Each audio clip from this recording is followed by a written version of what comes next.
Hello बच्चों, आज हम स्टार्ट करने चल रहे हैं Werner theory. Werner theory, what is the importance of Werner theory and why this theory was given, we will discuss in this video. To clear this topic, Werner postulates, you should watch this video till end. Okay, so let us start. What is our topic? Warner postulates. What are the postulates of Warner theory? Warner postulates, Warner theory postulate. These postulates were given by Alfred Warner to explain the nature of valency of metal in coordination compound. इस theory को coordination compound के structure कह सकते हैं या आप कह सकते हैं उसकी वैलेंसी, उसमें सेंट्रल मेटल एटम जो होता है उसकी वैलेंसी आपको एक्सप्लेन करने के लिए दिया गया था।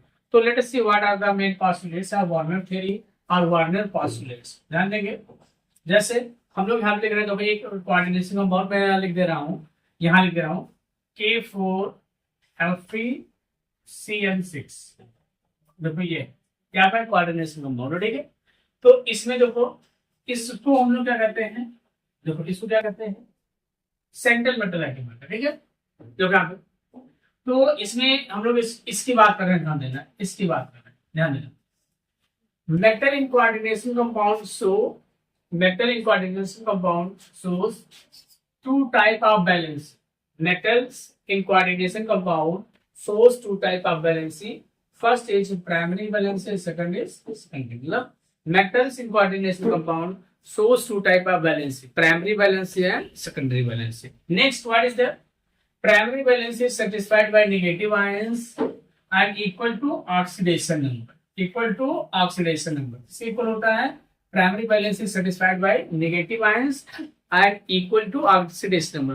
जो प्राइमरी वैलेंसी होती है किसकी इक्वल होती है, वो ऑक्सीडेशन नंबर के इक्वल होती है और वो नेगेटिव आयंस द्वारा सेटिस्फाइड की जाती है। सो नेक्स्ट पोस्टुलेट देखते हैं, primary valency is denoted by dash line. ध्यान देना, देखो प्राइमरी वैलेंसी को हम लोग ऐसे डैश लाइन से, ध्यान देना, ये ऐसे प्राइमरी वैलेंसी को ऐसे डिनोट करते हैं। अगर मान लीजिए कोई कोऑर्डिनेशन कंपाउंड दिया गया है, उसमें ऐसे कोई बांड दिखाया गया है, सब लोग क्या होगा, वो प्राइमरी वैलेंसी को शो कर रहा है, denoted by dash line, while secondary is by line. Secondary को हम लोग ऐसे लाइन से दिखाते हैं। तो ये ध्यान रखना है कि अगर कोऑर्डिनेशन कंपाउंड आपको दिया गया और बांड स्ट्रक्चर दिया गया है, तो उस बेसिस पे हम लोग क्या कह सकते हैं कि ये इसकी प्राइमरी वैलेंसी और ये इसकी सेकेंडरी वैलेंसी। नेक्स्ट देखते हैं हम लोग, क्या देखते हैं, secondary valency shows the arrangement of ligands in coordination entity, means the geometry of compound that also called coordination polyhedron। मतलब क्या कर रहा है, जो सेकेंडरी वैलेंसी होती है, ध्यान देंगे,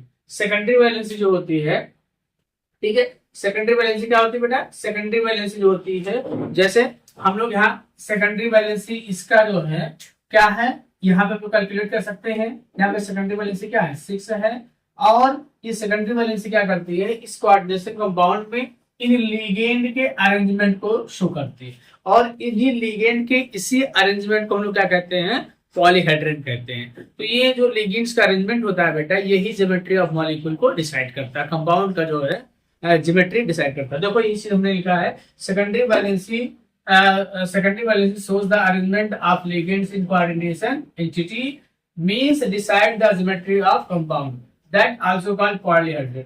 इनके अरेंजमेंट को क्या कहा जाता है, पॉलीहेड्रन कहा जाता है। ध्यान रखना है, इनके अरेंजमेंट को क्या कहा जाता है, पॉलीहेड्रन कहा जाता है। और कोऑर्डिनेट, देखो मोस्ट कॉमन जो आपको ज्यादातर इसमें कोऑर्डिनेशन कंपाउंड में मिलेंगे वो क्या मिलेंगे, ध्यान रखना है, क्या मिल रहे हैं, मोस्ट कॉमन, देखो यहाँ पे लिखा हमने, most common polyhedron, tetrahedral, octahedral and square planar. Most common polyhedron जो coordination compound most common polyhedron मिलेंगे, वो टेट्राहेड्रल, ऑक्टाहेड्रल और स्क्वायर प्लेनर हो गए। तो ये हो गए main postulates of Werner theory. अब देखो यहाँ पे एक चीज हम लोग ध्यान देंगे, एक पॉइंट और हमको यहाँ पे लिखना है। देखो यहाँ पे मैं इस पे एक पॉइंट और मैं लिख दे रहा हूँ, एक पॉइंट मिस हो रहा है, ये 6th पॉइंट मैं यहाँ बना के लिख दे रहा हूँ। क्या लिख रहा हूँ, देखो प्राइमरी वैलेंसी इज आयनाइजेबल। क्या है, आयनाइजेबल। प्राइमरी वैलेंसी क्या होती है, आयनाइजेबल होती है, while secondary valency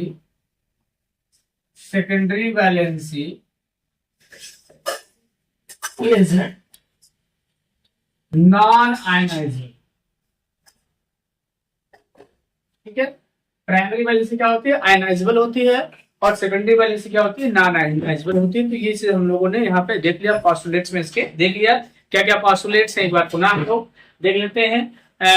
in metal in coordination compound shows two type of valency, that is primary valency and secondary valency. Primary valency satisfied by negative ions and equal to oxidation number। किसके equal होता है, oxidation number के equal होता है। किसके equal होता है बेटा, ऑक्सीडेशन नंबर के इक्वल होता है। ठीक है, अब देखो प्राइमरी वैलेंसी इज आयनाइजेबल। क्या कह रहे हैं हम लोग, प्राइमरी वैलेंसी क्या होती है, आयनाइजेबल होती है, और secondary valency is non ionizable. Secondary valence is satisfied by the neutral ions or negative ions and equal to coordination number। Secondary valence किसके द्वारा satisfied किया जाता है, secondary valence satisfied by neutral, या तो न्यूट्रल होगा या तो नेगेटिव होगा, और जो उसकी कोऑर्डिनेशन नंबर के इक्वल होगी। अब जैसे इसमें इसका कोऑर्डिनेशन नंबर क्या हो जाएगा, 6 है, इसे ध्यान रखना है। फिर देखना है हम लोग primary valence is denoted by dash line, primary valence is denoted by dash line, और secondary valence is line. The secondary valency shows the arrangement of ligands in coordination unity। जो आपका secondary valency होता है coordination unity में उसका arrangement बताता है। ठीक है, और जो मोस्ट कॉमन जो अरेंजमेंट है जिसे हम लोग लिगेंड के अरेंजमेंट को हम लोग क्या कहते हैं, पॉलीहेड्रल कहते हैं। और मोस्ट कॉमन पॉलीहेड्रल किसमें है, जो आपका कोऑर्डिनेशन कंपाउंड्स में है, वो क्या है आपका tetrahedral, octahedral and square. Most common है और मिल सकते हैं, लेकिन ज्यादातर हम लोग यहाँ पे देखेंगे। तो बस आज इतना ही पोस्टुलेट्स ऑफ वार्नर थ्योरी या वार्नर पोस्टुलेट्स को डिस्कस करेंगे। नेक्स्ट वीडियो के साथ आपके साथ आऊंगा।